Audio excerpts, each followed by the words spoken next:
ಜಮ್ಮು ಕಾಶ್ಮೀರದಲ್ಲಿ ಉಗ್ರರ ಅಟ್ಟಹಾಸದ ವಿರುದ್ಧ ಅರ್ನಬ್ ಗುಡುಗು. You can't have feet of clay when you're dealing with security issues.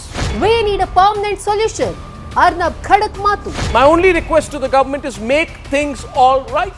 Arnab ಗೋಸ್ವಾಮಿಯ ಕೋಪ ಆಕ್ರೋಶ ಇಡೀ ಭಾರತೀಯರಲ್ಲಿದೆ.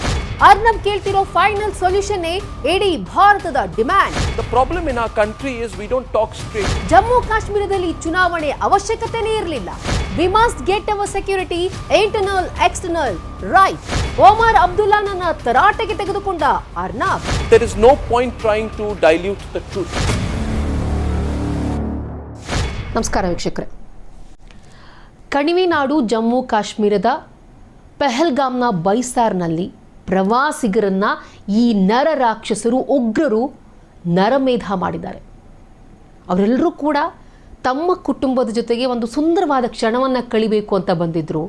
ಆದರೆ ಆ ಎಲ್ಲ ಮುಗ್ಧರನ್ನು ಈ ಕ್ರಿಮಿಕೀಟಗಳು, ಈ ರಕ್ತ ಬೀಜಾಸುರರು ಮನಸ್ಸಿಗೆ ಬಂದಂತೆ ಗುಂಡಿಟ್ಟು ಹತ್ಯೆ ಮಾಡಿ ನಿರ್ದಯವಾಗಿ ಅವ್ರನ್ನ ಕೊಂದಿದ್ದಾರೆ. ರಕ್ತ ಕುದಿತಾ ಇದೆ, ಕೋಪ ಬರ್ತಾ ಇದೆ, ಆಕ್ರೋಶ ಬರ್ತಾ ಇದೆ. ಇದೇ ವಿಚಾರಕ್ಕೆ ಸಂಬಂಧಪಟ್ಟಂತೆಯೇ ಪತ್ರಕರ್ತ ಅರ್ನಬ್ ಗೋಸ್ವಾಮಿ ಕೂಡ ಒಂದು ಮೋಸ್ಟ್ ಪವರ್ಫುಲ್ ಅಪೀಲಿಂಗ್ ಮಾಡ್ಕೊಂಡಿದ್ದಾರೆ. ಅರ್ನಬ್ ಗೋಸ್ವಾಮಿಗೆ ಯಾವ ರೀತಿ ಕೋಪ ಇದೆಯೋ, ಯಾವ ರೀತಿ ಆಕ್ರೋಶ ಇದೆಯೋ, ಯಾವ ರೀತಿ ರಕ್ತ ಕುದಿತಾ ಇದೆಯೋ, ಇವತ್ತು ಪ್ರತಿಯೊಬ್ಬ ಭಾರತೀಯನಲ್ಲೂ ಕೂಡ ಅದೇ ಆಕ್ರೋಶ ಇದೆ, ಅದೇ ಕೋಪ ಇದೆ, ಅದೇ ರೀತಿ ರಕ್ತ ಕುದಿತಾ ಇದೆ. ಉಗ್ರರ ಸಂಹಾರವನ್ನ ಮಾಡಬೇಕು ಅಂತ ಹೇಳಿ ಇಡೀ ದೇಶ ಒಕ್ಕೋರಲಿಂದ ಕೇಳ್ತಾ ಇದೆ. ಅರ್ನಬ್ ಗೋಸ್ವಾಮಿ ಏನು ಫೈನಲ್ ಸೊಲ್ಯೂಷನ್ ಏನು ಕೇಳ್ತಿದಾರಲ್ಲ, ಇಡೀ ದೇಶ ಇದೇ ಫೈನಲ್ ಸೊಲ್ಯೂಷನ್ ಅನ್ನ ಕೇಳ್ತಾ ಇದೆ. ಇನ್ನು ಯಾವ ಮಾತುಕತೆಯೂ ಬೇಡ, ಇನ್ನು ಯಾವುದೇ ರೀತಿ ಚರ್ಚೆ ಬೇಡ, ನಮಗೆ ಬೇಕಾಗಿರೋದು ಅಂತಿಮ ನಿರ್ಣಯ. ಇಲ್ಲಿವರೆಗೂ ಕೂಡ ನಾವು ಟೆರರಿಸಮ್ಗೆ ಯಾವುದೇ ರಿಲಿಜನ್ ಇಲ್ಲ ಅಂತ ಹೇಳ್ಕೊಳ್ತಾ ಬರ್ತಾ ಇದ್ವಿ. Terrorism have no any religion ಅಂತ ಅನ್ಕೊಂಡು. ಆದರೆ ನಿನ್ನೆ ಏನು ಪ್ರವಾಸಿಗರ ನರಮೇಧ ಮಾಡಿದ್ರು, ಕಂಡಲ್ಲಿ ಅವ್ರನ್ನ ಗುಂಡಿಟ್ಟು ಹತ್ಯೆ ಮಾಡಿದ್ರಲ್ಲ ಈ ಉಗ್ರರು, ಈ ರಕ್ತ ಪಿಪಾಸುಗಳು, ಅಲ್ಲಿ ಯಾರನ್ನೂ ಕೂಡ ನೀನು ಚಮ್ಮಾರನ, ಕಮ್ಮಾರನ, ಲಿಂಗಾಯತನ ಅಂತ ಕೇಳಿಲ್ಲ. ನಿನ್ನ ಧರ್ಮ ಹಿಂದೂನಾ ಅಂತ ಕೇಳ್ಕೊಂಡು ಹಿಂದೆ ಮುಂದೆ ನೋಡದೆ he is not Muslim, he is Hindu ಅಂತ ಹೇಳಿ ಮನಸ್ಸಿಗೆ ಬಂದಂತೆ ಅವ್ರ ಮೇಲೆ ದಾಳಿಯನ್ನ ಮಾಡಿದ್ರು, ಅವ್ರನ್ನ ಹತ್ಯೆ ಮಾಡಿದ್ದಾರೆ. ಅವರನ್ನ ನೀವು ಹಿಂದೂನಾ ಅಂತ ಕೇಳ್ಕೊಂಡು ID ಕಾರ್ಡ್ನ ನೋಡಿ ಹಿಂದೂ ಅಂತ ಗೊತ್ತಾದ ತಕ್ಷಣ ಹಿಂದೂ ಮುಂದೂ ನೋಡದೆ ಗುಂಡಿಟ್ಟು ಹತ್ಯೆ ಮಾಡ್ತೀರಾ, ನಿರ್ದಯವಾಗಿ ಹತ್ಯೆ ಮಾಡ್ತೀರಾ ಅಂತ ಹೇಳಿ ಅರ್ನಬ್ ಗೋಸ್ವಾಮಿ ಇದೇ ದಾಟಿಯಲ್ಲಿ ತಮ್ಮ ಆಕ್ರೋಶವನ್ನ ಹೊರಹಾಕಿದ್ದಾರೆ. ಅಲ್ಲೊಂದು ಫೋಟೋ ನೋಡಿರ್ಬೋದು ನೀವು. ಆ ಫೋಟೋ ನೋಡಿದಾಗ ಎಂಥವರ ಕರುಳಾದ್ರೂ ಕೂಡ ಚುರುಕ್ ಅಂತ ಅನ್ಸುತ್ತೆ. ಅಲ್ಲಿ ಒಬ್ಬ ಹೆಣ್ಮಗಳು ತನ್ನ ಗಂಡನನ್ನ ಕಳೆದುಕೊಂಡು ಅಳ್ತಾ ಇದ್ದಾಳೆ. That picture says a lot. ಮದುವೆ ಆಗಿ ಕೇವಲ 5 ದಿನ ಆಗಿತ್ತು. ತಮ್ಮ ಹನಿಮೂನ್ಗೋಸ್ಕರ ಅವರು ಆ ಪ್ಲೇಸ್ಗೆ ಬಂದಿದ್ರು ಗಂಡ ಹೆಂಡತಿ.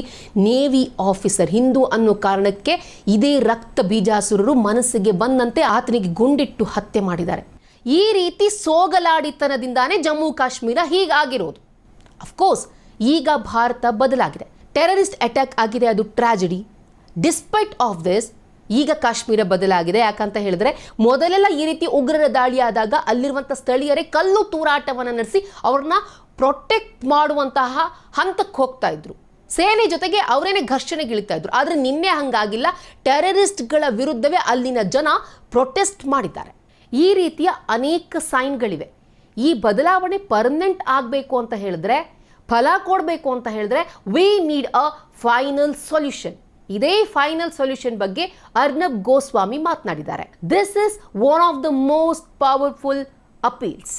ಒಬ್ಬರಲ್ಲ ಇಬ್ಬರಲ್ಲ ವೀಕ್ಷಕರೇ, ಬರೋಬ್ಬರಿ 28 ಜನ ಅಮಾಯಕರನ್ನ, ಪ್ರವಾಸಿಗರನ್ನ ಈ ರಕ್ತ ಪಿಪಾಸುಗಳು ಮನಸ್ಸಿಗೆ ಬಂದಂತೆ ನಿರ್ದಯವಾಗಿ ಹತ್ಯೆ ಮಾಡಿದ್ದಾರೆ. ಇದೆಲ್ಲ ಪ್ರೀ ಪ್ಲಾನ್ಡ್. ಈ ಹೇಡಿಗಳು ಹೋಟೆಲ್ ನುಗ್ಗಿರೋದು ಅದೊಂದು ರಿಮೋಟ್ ಪ್ಲೇಸ್ ಅಂತ ಗೊತ್ತಿದೆ. ಸುತ್ತಮುತ್ತಲು ಯಾವುದೇ ರೀತಿ ಪೊಲೀಸ್ ಪ್ರೊಟೆಕ್ಷನ್ ಇರೋದಿಲ್ಲ ಅಂತ ಗೊತ್ತಿದ್ದು ಹೋಟೆಲ್ಗೆ ಏಕಾಏಕಿ ನುಗ್ಗಿ ಗುಂಡಿನ ದಾಳಿಯನ್ನು ನಡೆಸಿದ್ರು. ಅಷ್ಟೇ ಅಲ್ಲ, ಹಿಂದೂಗಳು ಅಂತ ಗೊತ್ತಾದ ತಕ್ಷಣನೇ ಅವರ ಮೇಲೆ ಗುಂಡಿನ ಸುರಿಮಳೆಯನ್ನ ಗೈದ್ರು. ಏನು ಜಮ್ಮು ಕಾಶ್ಮೀರದ decorative chief minister Omar Abdullah ವಿರುದ್ಧ ಅರ್ನಬ್ ಗೋಸ್ವಾಮಿ ತಮ್ಮ ಕೋಪವನ್ನು ಹೊರಹಾಕಿದ್ರು. ಏನಕ್ಕಂತ ನಿಮ್ಮನ್ನು ಅಲ್ಲಿ ಕೂಡಿಸಿದೀವಿ. ಜಮ್ಮು ಕಾಶ್ಮೀರದಲ್ಲಿ ಈ ರೀತಿ ಉಗ್ರ ದಾಳಿ ಆಗ್ತಾ ಇದೆ, ಕಾನೂನು ಸುವ್ಯವಸ್ಥೆ ಹದಗೆಡ್ತಾ ಇದೆ, ನಿಮ್ಮ ಕೆಳಗೆ ಯಾವ ಇಲಾಖೆ ಬರುತ್ತೆ ಅಂತ ನಿಮ್ಗೆ ಗೊತ್ತಿಲ್ವಾ? ನೀವು ಅಲ್ಲಿನ CM ಆಗಿರೋಕೆ ಲಾಯಕ್ಕಲ್ಲ. ಪೊಲೀಸರನ್ನ ನಿಯೋಜನೆ ಮಾಡಬೇಕು. ಯಾವ ವಿಚಾರದಲ್ಲೂ ಕೂಡ ಒಮರ್ ಅಬ್ದುಲ್ಲಾ ಕೇರ್ ಮಾಡ್ತಾನೇ ಇಲ್ಲ. ಉಗ್ರರಿಗಿದೆಲ್ಲ ಗೊತ್ತೇ ಇತ್ತು. ಆ ಟೈಮ್ನಲ್ಲಿ ದಾಳಿ ಆಯ್ತಲ್ಲ, ಆಗ ಪೊಲೀಸರು ಅಲ್ಲಿ ಇರಲಿಲ್ಲ. ಜಮ್ಮು ಕಾಶ್ಮೀರದ ಪೊಲೀಸರು, ಆರ್ಮಿ ಚೀಫ್ ಎಲ್ಲರಿಗೂ ಕೂಡ ಒಮರ್ ಅಬ್ದುಲ್ಲಾ ಜೊತೆಗೆ ಒಳ್ಳೆ ಸಂಬಂಧ ಇದೆ. ಒಮರ್ ಅಬ್ದುಲ್ಲಾ ಇವ್ರ ಜೊತೆಗೆ ಒಳ್ಳೆ ಸಂಬಂಧವನ್ನು ಹೊಂದಿದ್ದಾರೆ. ಆದರೆ ಏನ್ ಮಾಡಿದ್ರು ಸಿಎಂ ಆಗಿ ಅಂತ ಹೇಳಿ ಅರ್ನಬ್ ತಮ್ಮ ಕೋಪವನ್ನು ಹೊರಹಾಕಿದ್ರು. ಇದೆಲ್ಲದರ ಜೊತೆಗೆ Arnab Goswami very very important ಒಂದು ಪಾಯಿಂಟ್ ನ ರೈಸ್ ಮಾಡಿದ್ದಾರೆ. ಅದೇನೆ, ನಾನು ಮೊದಲಿಂದಾನೂ ಕೂಡ ಜಮ್ಮು ಕಾಶ್ಮೀರದ ಎಲೆಕ್ಷನ್ ಅನ್ನ ವಿರೋಧ ಮಾಡಿಕೊಳ್ತಾನೆ ಬಂದಿದ್ದೆ. ಜಮ್ಮು ಕಾಶ್ಮೀರದಲ್ಲಿ ಎಲೆಕ್ಷನ್ ಅವಶ್ಯಕತೆ ಏನಿತ್ತು ಅಂತ ಹೇಳಿ ಪ್ರಶ್ನಿಸಿದ್ದಾರೆ. ಈ ತರ ವಿಚಾರದಲ್ಲಿ ಚರ್ಚೆ ಮಾಡೋ ಅವಶ್ಯಕತೆನೇ ಇಲ್ಲ.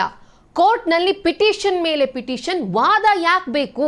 ಜಮ್ಮು ಕಾಶ್ಮೀರದಲ್ಲಿ ಕೇಂದ್ರ ಸರ್ಕಾರ 370 ಆರ್ಟಿಕಲ್ನ ತೆಗೆದಾಗ ಅಲ್ಲಿ ಎಲೆಕ್ಷನ್ ಮಾಡ್ತೀವಿ ಅಂತ ಹೇಳಿದ್ವಾ? ಜಮ್ಮು ಕಾಶ್ಮೀರದಲ್ಲಿ ಎಲೆಕ್ಷನ್ ಆಗಿ ಏನ್ ಅಚೀವ್ ಮಾಡಿದೀವಿ?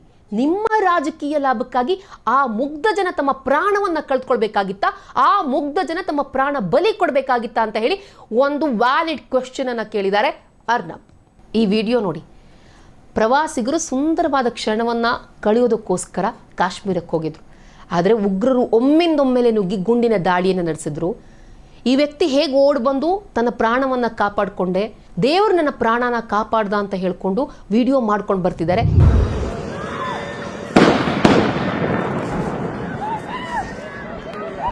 यहाँ पर अटैक हुआ आतंकवादियों का, हम लोग बाल बचे हैं, मगर परमात्मा रक्षा करेगा. ನಮ್ದು ಸ್ಟ್ರಾಂಗ್ ಕಂಟ್ರಿ ಅಂತ ಹೇಳ್ತೀವಿ. ಎಸ್, ಅಫ್ಕೋರ್ಸ್ ನಮ್ದು ಸ್ಟ್ರಾಂಗ್ ಕಂಟ್ರಿ. ಆದರೆ ಒಂದು ಬಲಿಷ್ಠ ದೇಶಕ್ಕೆ ವೀಕ್ ಪಾಯಿಂಟ್ಸ್ಗಳು ಇರಬಾರ್ದು. ನಮ್ಮದು ಸ್ಟ್ರಾಂಗ್ ಕಂಟ್ರಿ ಆಗಬೇಕು, ವಿಕಸಿತ ಭಾರತ ಆಗಬೇಕು ಅಂತ ಹೇಳಿದ್ರೆ ನಮ್ಮ ಜನಸಂಖ್ಯೆ ಸರಿ ಹೋಗಬೇಕು, ನಮ್ಮ ಕಾನೂನು ಸರಿ ಹೋಗಬೇಕು, ನಮ್ಮ ಆಟಿಟ್ಯೂಡ್ ಸರಿ ಹೋಗಬೇಕು. We get hour security, internal external right. ಇದೇ ಮಾತನ್ನ ಅರ್ನಬ್ ಹೇಳಿರೋದು. ನಾನು ಯಾವಾಗಲೂ ಕೂಡ ಜಮ್ಮು ಕಾಶ್ಮೀರದ ಎಲೆಕ್ಷನ್ ವಿರುದ್ಧವಾಗಿಯೇ ಇದ್ದೆ. ಮೇಕ್ ಥಿಂಗ್ಸ್ ಆಲ್ ರೈಟ್ ಅಂತ ಹೇಳಿ ಸರ್ಕಾರಕ್ಕೆ ಸ್ಟ್ರಾಂಗ್ ಆಗಿ ಅಪೀಲ್ ಮಾಡ್ಕೊಂಡಿದ್ದಾರೆ Arnab.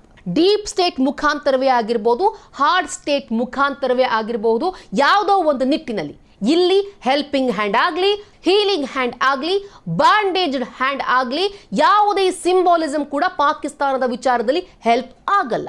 Surgical strike, air strike don't fix Pakistan. ಇದಕ್ಕೆ ಪರ್ಮನೆಂಟ್ ಸೊಲ್ಯೂಷನ್ ಬೇಕೇ ಬೇಕು ಅಂತ ಹೇಳಿ ತಮ್ಮ ಮಾತಿನುದ್ದಕ್ಕೂ ಕೂಡ ಅರ್ನಬ್ ಹೇಳ್ತಾ ಬಂದಿದ್ದಾರೆ.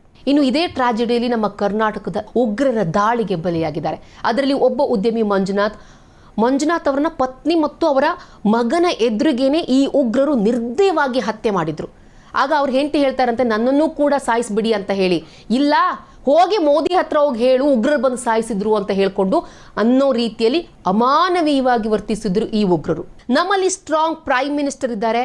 ಈ ಉಗ್ರರಿಗೆ ತಕ್ಕದಾದ ಶಾಸ್ತಿ ಮಾಡೇ ಮಾಡ್ತಾರೆ ಅನ್ನೋದು ಅರ್ನಬ್ ಅವರ ಧ್ವನಿ ಮಾತ್ರ ಅಲ್ಲ, ಇಡೀ ದೇಶದ ಧ್ವನಿ. ಇಲ್ಲಿವರೆಗೂ ಕೂಡ ಉರಿ ಆಯಿತು, ಪುಲ್ವಾಮಾ ಅಟ್ಯಾಕ್ ಆಯಿತು, ಎಲ್ಲವೂ ಆಯಿತು. ಇವೆಲ್ಲದಕ್ಕೂ ಕೂಡ ನಮ್ಮ ಭಾರತೀಯ ಸೇನೆ ತಕ್ಕದಾದ ಉತ್ತರವನ್ನು ಕೊಟ್ಟಿದೆ. ಆದರೆ ಈ ಬಾರಿ ಪಾಕಿಸ್ತಾನವನ್ನು ಫಿಕ್ಸ್ ಮಾಡಬೇಕು ಅಂತ ಹೇಳಿದ್ರೆ we need a permanent solution.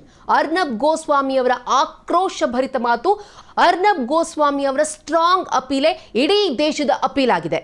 ಇನ್ನು ಮುಂದೆ ಪಾಕಿಸ್ತಾನದ ಜೊತೆ ಕುತ್ಕೊಂಡು ಮಾತುಕತೆ, ಚರ್ಚೆ ಇವ್ಯಾವುದು ಬೇಡವೇ ಬೇಡ. ಇವೆಲ್ಲದಕ್ಕೂ ಕೂಡ ಎಳ್ಳು ನೀರು ಬಿಡಿ. ಅರ್ನಬ್ ಗೋಸ್ವಾಮಿ ಅವರು ಹೇಳಿರೋ ಹಾಗೆ ಇಡೀ ದೇಶದ ಜನರ appeal, V need a permanent solution. ಈ ವಿಡಿಯೋ ಇಷ್ಟ ಆದಲ್ಲಿ ಲೈಕ್ ಮಾಡಿ, ಶೇರ್ ಮಾಡಿ, ಕಮೆಂಟ್ ಮಾಡಿ. ಹಾಗೆ ನೀವಿನ್ನು ನಮ್ಮ ಹೊಸದಿಗಂತ ಡಿಜಿಟಲ್ ಚಾನಲ್ನ ಸಬ್ಸ್ಕ್ರೈಬ್ ಮಾಡಿಲ್ಲ ಅಂದರೆ ಈ ಕೂಡಲೇ ಸಬ್ಸ್ಕ್ರೈಬ್ ಮಾಡಿ.